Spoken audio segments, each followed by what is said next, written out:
Tumugon naman si Balinsusay ng, Asahan po ninyo ang aking katapatan, Sultan.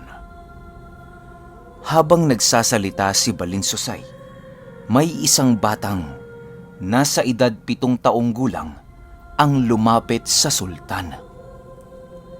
Baba, sino po siya? Bakit puro marka at sulat ang kanyang balat? Tanong ng bata habang nakatingin kay Balinsusay. Anak, siya si Balinsusay, isang mandirigma.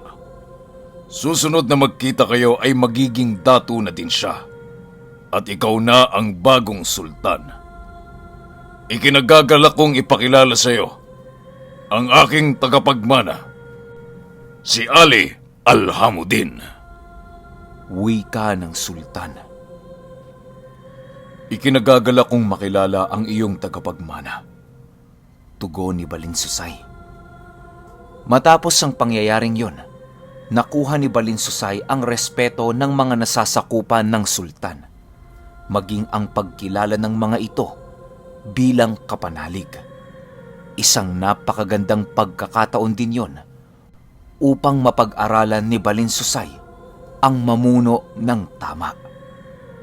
Naging matiwasay naman ang lahat sa loob ng mahabang panahon, hanggang dumating na nga ang kamatayan ng dato.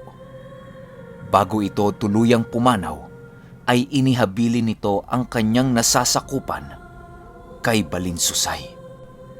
Naging malugod naman ang pagtanggap sa kanya ng mga tao bilang bagong dato. At dahil sa kanyang husay sa pamamalakad, dumami ang mga ahop na nais makipagsanib at mapasailalim sa kanyang pamumuno, dahilan upang muli siyang umangat bilang raha. At sa mga panahong ito, dumating ang isa na namang pagsubok sa kanyang nasasakupan. Isang beses habang siya ay naglalakad sa tabi ng dagat, napansin niya ang isang tumpok ng mga tao. Kaya nilapitan niya ito at agad namang nagsipagyukod upang gumalang ang mga ito sa kanya. Anong kaguluhan ito? At Naputol ang kanyang sasabihin nang makita niya ang mga bangkay ng kalalakihang nakahandusay sa buhangin. Natagpuan po namin silang wala ng buhay, raha. Wala na po silang mga laman loob. Lahat po sila ay natagpuan sa kagubatan. Nilapitan ito ni Balinsusay at napansin niyang may mga kalmot sa buong katawan ang mga bangkay. At ang mga ito ay nangingitim na animoy pinaso ang mga sugat. Ano kayang mabangis na hayop ang lumapa sa kanila? Tanong ng isang nangungusisa. hindi ordinaryong hayop ang may gawa nito, kundi isang kampo ng kadiliman. Kaya kayong lahat, hanggat maaari huwag nang lumabas ng kani-kanilang mga bahay pagsapit ng dilim. Ipinag-uutos ko din sa lahat ng mga mangingisda na huwag nang magpapalaot sa gabi. Dahil nagkalat sa paligid ang isang di kilalang kalaban na kumakain ng laman loob ng tao. Iparating ito sa lahat! Utos ng raha sa kanyang nasasakupan na siya namang sinunod ng kanyang mga kawal.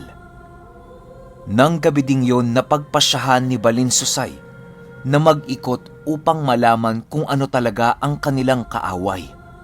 At sa gitna ng kanyang pagmamasid ay may kung anong ingay siyang narinig mula sa kagubatan. Dali-dali niya itong pinuntahan at sa isang burol na aninag niya ang isang malaasong figura na nilalang. Napakalaki nito, napakahaba ng mga kuko at animoy takam na takam sa kung ano ang kanyang tinitingnan mula sa malayo. Kitang-kita ni Balinsusay ang itsura ng nilalang dahil maliwanag ang buwan nung mga oras na yon. Hindi nga ako nagkamali. Isa ka ngang talunanon! Wika nito.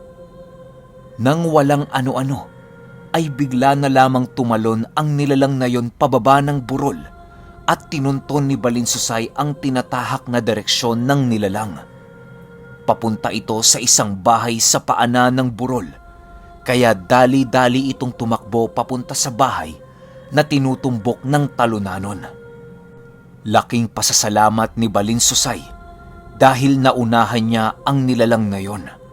Agad siyang pumasok sa bahay at laking gulat ng mga tao doon. Sinenyasan niya itong huwag gagawa ng ingay. Umakyat kayo sa itaas ng palapag ng inyong bahay at magkunwaring natutulog. May talunanon sa labas ng bahay ninyo. Huwag kayong gagawa ng ingay. Huhulihin ko yung talunanon. Pabulong na wika nito sa naroroon na puro pabata at babae. At maya-maya nga, mula sa bubong ng bahay ay bumulusok ang isang nilalang. Nagsigawan ang mga nasa bahay at agad naman itong tinakbo ni Balinsusay at sinuntok sa dibdib. Dahilan para lumusot ito sa kawayang dingding ng bahay. Pagbangon ng nilalang, kaagad itong sumugod papunta kay Balinsusay na agad din naman niyang sinalubong ng suntok. Halos mapaluhod ang nilalang sa lakas ng suntok ni Balinsusay na tumama sa kanyang sikmura. Umatras ito ng ilang hakbang at nagdududuwal hanggang sa nagsalita ang nilalang na yon. Sino ka? At bakit ka nakikialam? Umalis ka dito kung ayaw mong matikman ang... Hindi na ito natapos sa pagsasalita dahil bigla siyang inundayan ni Balinsusay ng suntok sa lalamunan. Dahilan para umubo ang nilalang. Tinanong siya ni Balinsusay. Saan ka nang galing? Magsalita ka, kung hindi tatapusin kita. Sa halip na magsalita, ay muli nitong sinugod si Balinsusay. Ngunit sa pagkakataong yon, hinawakan siya ni Balinsusay sa leeg at inihampas sa lupa. Inapakan ni Balinsusay ang ulo nito at tinutukan ng kris sa leeg ang nilalang. Ngayon, magmamatigas ka pa din ba? Magsalita ka na! Saan ka nagmula? Muling tanong ni Balinsusay sa nilalang. Ipinadala ko ng pinuno namin at sa oras na hindi na ako makabalik, susugurin nila ang iyong kawawang bayan. Kaya kung ako sa'yo, pakawalan mo na ako para wala nang masaktan. Wika nito, pero hindi ito pinakinggan ni Balinsusay. Sa halip ay itinarak niya ang kanyang kris sa leeg ng talunanon at tuluyang pinutol ang ulo nito. Agad niya ring sinunog ang katawan. Kinabukasan, pinulong niya ang kanyang mga mandirigma kasama ang lupon ng mga babaylan sa bayan upang isangguni ang nangyari nung gabing yon. Lubhanang nakakabahala ang ganitong pangyayari. Ang kalabang kahaharapin natin ay hindi kayang paslangin ng isang pangkaraniwang tao lamang. Mahihirapan tayo sa pagkakataong ito. Ang mga talunanon ay malalakas at higit na mabibilis. Pinulong ko kayong lahat kasama ang mga babaylan upang ipabatid sa inyo na may banta ng pagsalakay mula sa mga talunanon. Wika ni Balinsusay. Sa kasamaang palad, hindi nagsalita ang aswang na yon kung saan ang kanilang pinagtataguan. Ang maimumungkahi ko, Raha, ay iba yung pagbabantay. Balaan na rin natin ang mga karatig pulo tungkol sa mga ito. Wika ng isa sa mga mandirigma ng Raha. Yun nga ang gagawin natin. Subalit ang inaalala ko, ay ang kaligtasan nating lahat. Maaaring hindi nating kayanin ang puwersa nila. Punong babaylan, may imumungkahi ka ba? Ano ang pwede nating gawin? Tanong nito sa puno ng mga babaylan na agad din namang tumugon. Raha, ang inaalala mo ay ang kaligtasan ng ating mga nasasakupan at mandirigma, hindi ba? Ang proteksyon sa paligid ng bayan, kaming mga babaylan na ang bahala doon. At sa mga mandirigma naman, iminumungkahi ko na isagawa ang ritual ng pagbabatok. Ang ritual ng pagbabatok ay ang pagmamarka sa mga katawan ng mga mandirigma upang magkaroon sila ng proteksyon. At ang disenyo ng mga batuk o tattoo ay nakadepende sa kung kaninong diwata humingi ng patnugot.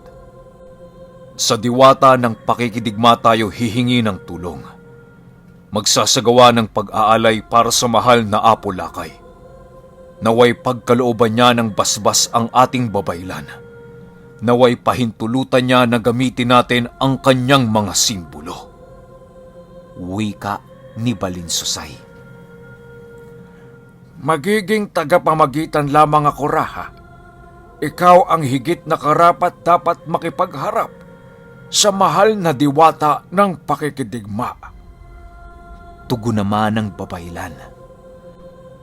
At agad nilang ginawa ang ritual. Gumawa ng malaking bilog ang mga babaylan sa pamamagitan ng mga pinutol na mga kahoy. At sinindihan ito. Nakatayo sa gitna ng bilog ang pinuno ng mga babaylan at si Raha Balinsusay. Nagdasal ang mga babaylan at habang nag-uusal ang mga ito, agad na nawalan ng malay ang Raha. Kagaya ng una niyang pakiramdam nung dinalaw siya ng diwata ng kamatayan. Ang kaibahan lang pagmulat niya, nasa isang malawak na patag sa tuktok ng isang burol siya nakatayo. Napakaaliwalas ng paligid at napakaganda ng tanawin. Habang iniikot niya ang kanyang paningin, may isang napakalaking tinig ng lalaki ang nagsalita. Ang rahang kinalugdan ni Malandok. Ano ang ginagawa mo rito sa aking tirahan? Wika ng tinig. At nang lingunin niya ang pinanggagalingan ng tinig na yon, tumambad sa kanya ang isang lalaking malaki ang pangangatawan, nakatapis ng ginintuang tela, mahaba ang buhok at nagliliwanag ang mga mata. Dahil sa pagkamangha, di na iwasang magtanong ni Balinsusay. Sino ka? At bakit ako naririto? Takang tanong nito. Hindi ba ikaw ang tumawag sa akin? At sa pagkakaalam ko, ikaw ang may kailangan sa akin, Raha. Nanlaki ang mga mata ni Balinsusay at bigla-bigla itong napaluhod. Patawad sa aking kalapastanganan, mahal na Apo. Naparito ko upang humingi ng tulong ninyo. Wika ni Balinsusay. Tulong? Anong tulong, Raha? Hindi ba't kinalugdan ka na ng diwatang Malandok? Hindi pa ba sapat ang kanyang patnubay? At lumapit ka pa sa akin? Tanong ng Apo sa Raha. Ang patnubay na hihingin ko ay para sa aking mga mandirigma. Kung inyo pong ipapahintulot, nais kong gamitin ang inyong mga simbolo upang magsilbing batok ng aking mga mandirigma. Dahil sa ngayon, may kinakaharap kaming isang malakas na kalaban na maaaring lumipol sa aking nasasakupan. Kaya pakiusap, mahal na diwata, dinggin ninyo ang aking kahilingan. pagpapaliwanag ni Balinsusay. Maaari kong gawin ang bagay na yan. Subalit, kailangan ko munang patunayan kung karapat-dapat ka sa aking mga batok. Wika ng Apo. Sabihin po ninyo at handa po akong suungin ang lahat ng pagsubok para sa aking nasasakupan. Tugon ni Balinsusay. Makipaglaban ka sa akin at kapag natalo mo ko, ipagkakaloob ko ang aking basbas. Wika ng Diwata kay Balinsusay. Agad namang tumayo ang Raha at nagsalita ng, Tinatanggap ko po ang pagsubok ninyo. walang pag-aalinlangang wika ni Balinsusay. At agad hinagi sa kanya ng Diwata ang isang kampilan.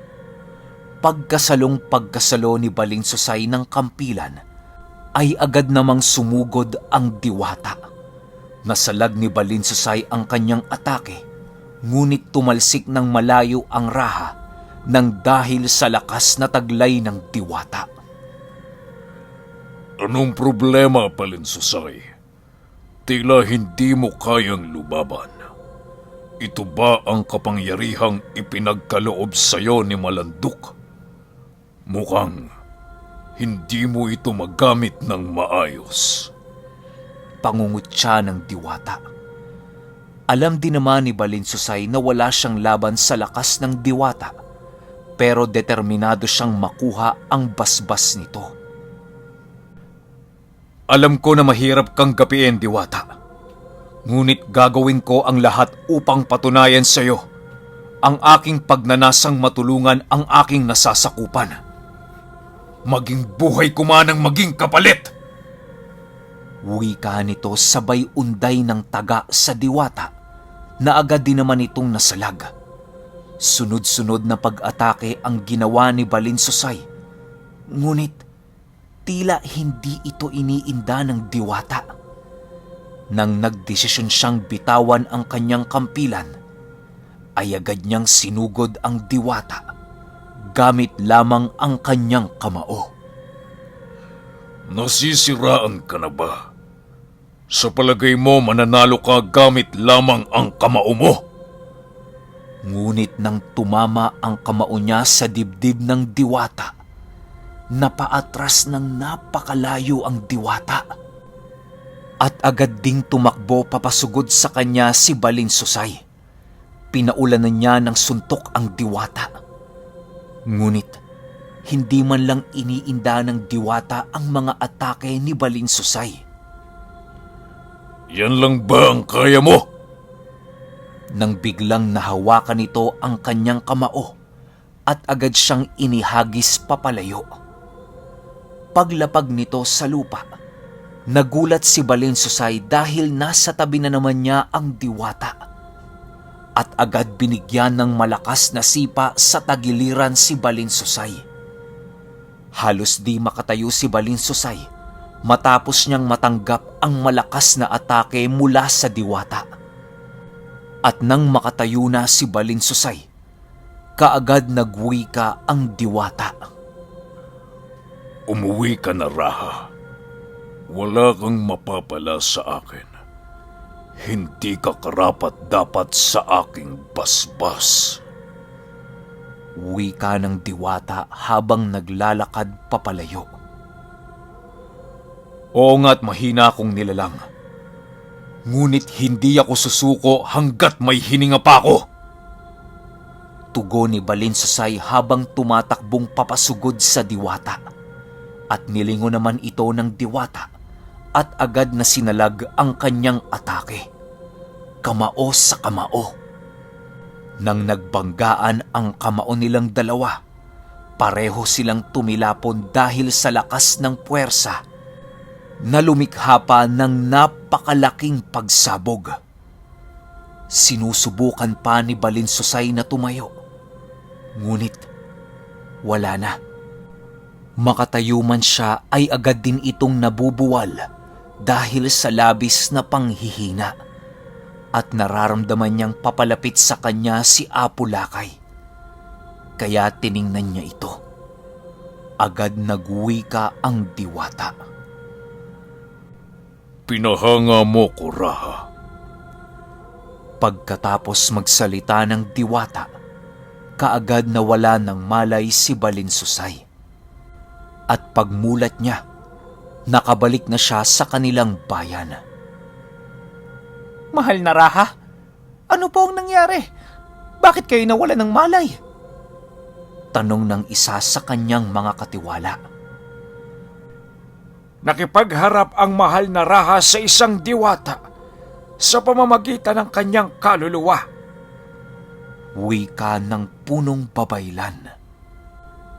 Tingnan ninyo ang katawan ng Raha! Maging ang kanyang muka! May mga marka na ito! Wala ito bago siya nawala ng malay!